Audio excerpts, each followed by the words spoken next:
Para po sa inyo, si Ate Lucy o San Silawan po ito. Star Maker.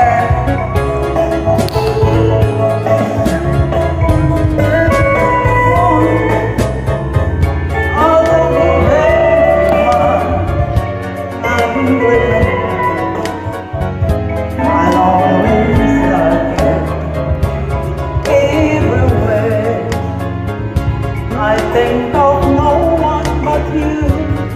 You are my true love, my dearest one, dearest one.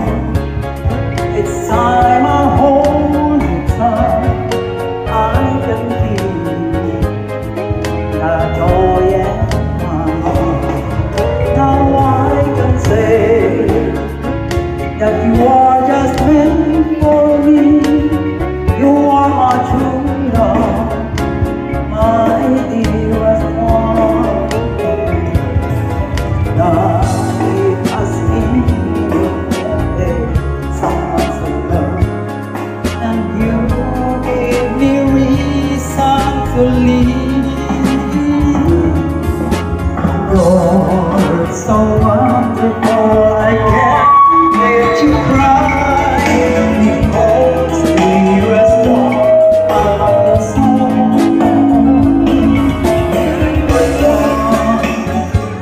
It's time I hold tight.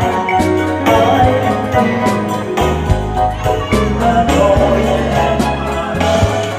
Now I can say that you are just made for me. You are my true love, my dearest one. Alam niyo ba, kinakabahan ako. Hindi ko makaya.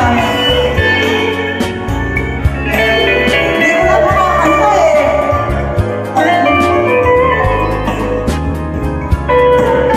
Kapal na talaga ako.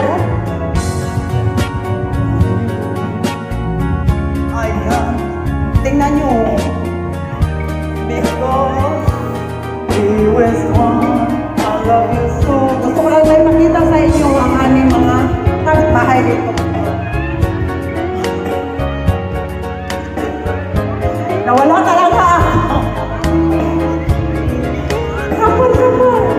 Pero gusto ko lang malaman sa aking fam. Hindi ko hinahangad kung ano man dito ko. Kasi po, masaya kami dito magkaibigan, magkapatid ang tulad namin dito. Iba po sa loob ng Star Maker, iba po dito sa labas. Kahit anong recharge natin dyan, talo pa rin tayo. Pero dito sa labas,